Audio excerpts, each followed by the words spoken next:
All right, shalom, shalom. I want to give all praises to the Heavenly Father in the name of His Holy Son. Peace and blessings to all the beloved ones out there, man. In the name of the Father and the Son, man. So today, I want to give all praises to the Heavenly Father in the name of His Son. And I want to say much love and honors to all the elders and beloveds out there, man. In the Father and the Son. And all right, so today, I want to bring out a little information on the history of Jesus Christ, the Messiah, Mashiach Yahushua, Yeshua HaMashiach, right? And I'm going to be going into the Roman historian Tacitus,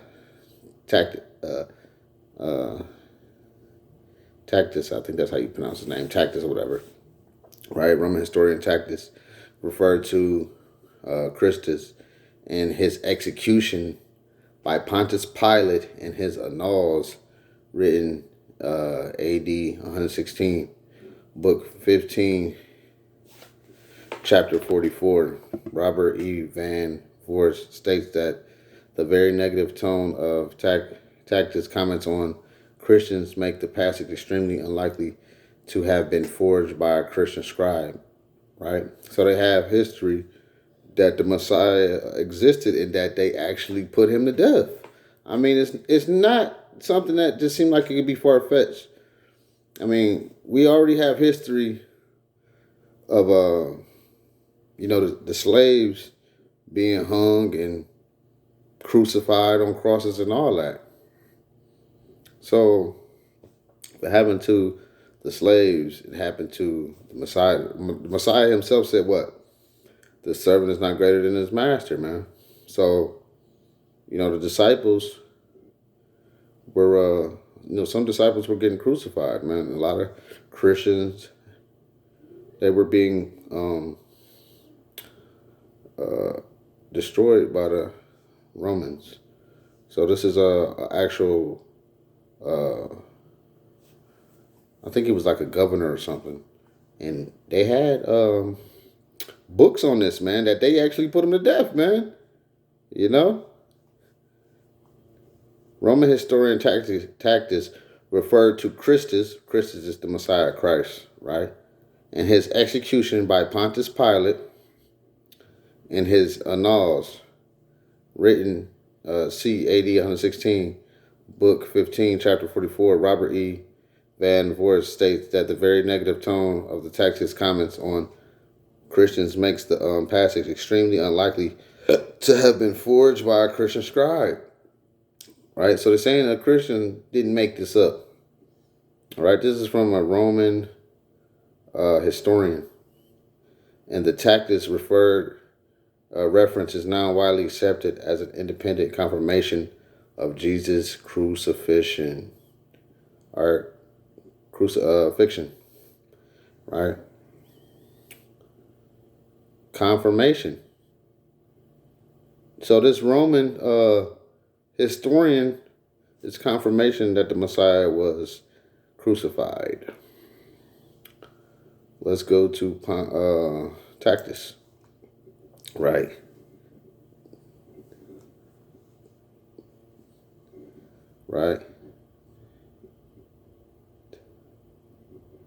However you say his name, Tacitus or Tacitus. I don't know how to say his name. If I'm butchering his name, y'all forgive the beloved one. All right, Cornelius Tacitus. Modern statue representing Tacitus outside the Austrian Parliament building. So, this guy was, in the time of the Messiah, man.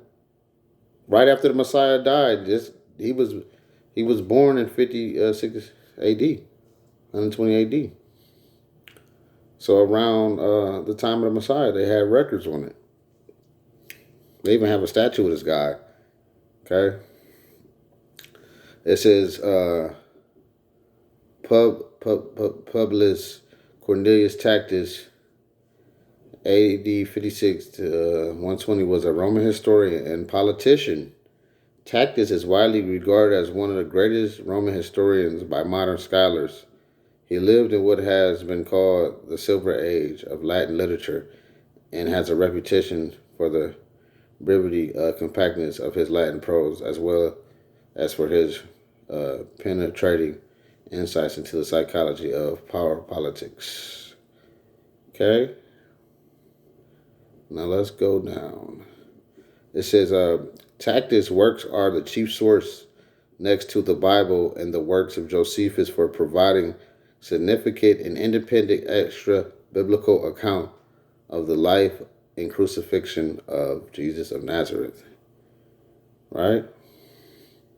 So Tacitus' works are they're used as a source, as well as the Josephus, showing extra biblical account of the life and crucifixion of Jesus of Nazareth. Let's see. Trying to find that the actual quote where he actually quotes it. One second. I know I had it in my phone. Okay, here it go. Tacitus on Christ. All right. It says, the Roman historian and senator, he was a senator, Tacitus referred to his execution by Pontius Pilate and the existence of the early Christians in Rome. So he acknowledged that there was Christians, and he acknowledged that Christ was destroyed. He was executed. Right? It says, in the existence of the early Christians in Rome, in his final work, the Annals, written in AD 116, book 15, chapter 44. The context of the passage is the 6-day great fire of Rome that burned much of the city in AD 64 during the reign of Roman Emperor Nero. The passage is one of the earliest non-Christian reference to the origins of Christianity. The execution of Christ described in the canonical Gospels and the presence and persecution of Christians in first century Rome. So this is history on that. It says the scholarly consensus is that Tacitus' reference to the execution of Jesus by Pontius Pilate is both authentic and of historical value as an independent Roman source. Paul Eddy and Gregory Boyd argue that it is firmly established that Tacitus provides a non-Christian confirmation of the crucifixion of Jesus. Right? I mean, come on, man. Our people been getting hung. The Messiah being hung on a tree. You know, we were hung on trees. Okay? Scholars view it as establishing 3 separate facts about Rome around AD 60, that there were a sizable number of Christians in Rome at the time, that it was possible to distinguish between Christians and Jews in Rome, that at the time pagans made a connection between Christianity in Rome and its origin in Roman Judæa. Right? Because you had false Christ and Antichrist rising up as well, right? And pagans trying to mix Babylonian, doctrine with the scriptures, right? And twisting things, causing confusion, right? So here go the passage and its contents. This is from the Annals passage, which the Annals are by Roman historian and senator Tacitus, is a history of the Roman Empire from the reign of Tiberius to that of Nero, the years AD 14 to 68. The Annals are an important source for modern understanding of the history of the Roman Empire during the 1st century AD. Okay, so we're going to read the Annals of Tacitus, the one that basically wrote about the Messiah being executed. He had the history and documents on it. Okay.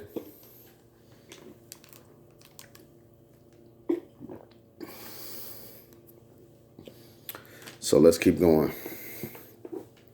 It said the passage 1544, meaning the chapter and verse, which has been subjected to many scholarly analysts, follows a description of a 6-day great fire of Rome that burned much of Rome in July 64 AD.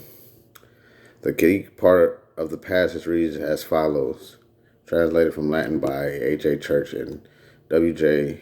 Broadrib, 1867. Right? So they translated it from Greek into Latin, into English. Right? But all human efforts, all the lavish gifts of the emperor and the propitiations of the gods did not banish the sinister belief that the conflagration was the result of an order. Consequently, to get rid of the report, Nero fastened the guilt and affliction, the most exquisite tortures on a class hated for their abominations, called Christians. So he said, consequently, to get rid of the report, right?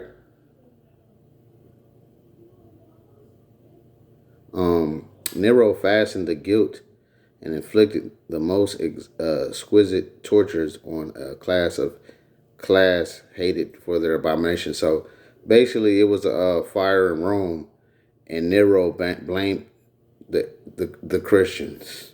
He demonized the Christians, right? So he blamed it on them. It said he fastened the guilt and inflicted the most exquisite tortures on a class hated for their abominations, called Christians, right, by the populace. It says, right, by the Gentiles, right, because they're speaking the Gentile language. Most High said he would speak to this people in another tongue, right? That's in Isaiah. It says, Nero fasted the guilt and inflicted the most exquisite tortures on the class hated for their abominations, called Christians by the populace, right, or the people. Christus, from whom the name had its origin, suffered. Christ, the Messiah. Christus, from whom the name had its origin, suffered. What did he do? Suffered the extreme penalty during the reign of Tiberius at the hands of one of our procurators, Pontius Pilate, and the most mischievous superstition, thus checked for the moment, again broke out not only in Judæa, the first source of the evil, but even in Rome, where all things hideous and shameful from every part of the world find their century become popular. Accordingly, an arrest was first made of all who pleaded guilty. Then, upon their information, an immense multitude was convicted, not so much of their crime of firing a city as of hatred against mankind. So he says, Tacitus then describes the torture of Christians. Mockery of every sort was added to their deaths, right? Covered with the skins of beasts. They were torn by dogs, man. This is not a myth. This happened and perished and were nailed to crosses or were doomed to flames and burnt to serve as a nightly illumination.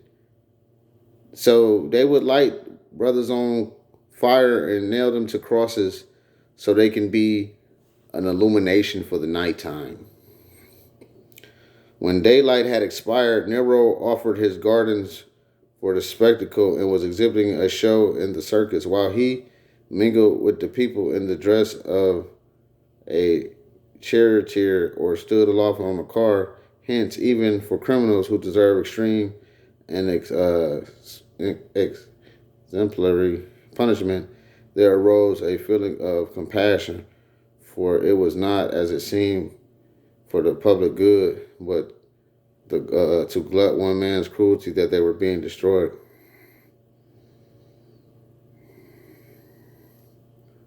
Okay.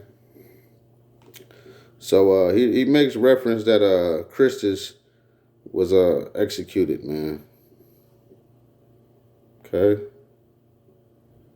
He was executed. Let's see some more. I'll read that again. It says, Christus, from whom the name had its origin, suffered the extreme penalty during the reign of Tiberius at the hands of one of our procurators, Pontius Pilate, and most mischievous superstition. Thus, check for the moment. Okay, so he said that Christus, he suffered the extreme penalty, man. Okay? Christus, from whom the name had its origin, suffered the extreme penalty during the reign of Tiberius at the hands of one of our procurators, Pontius Pilate. So, Shalom, man. This is a little information on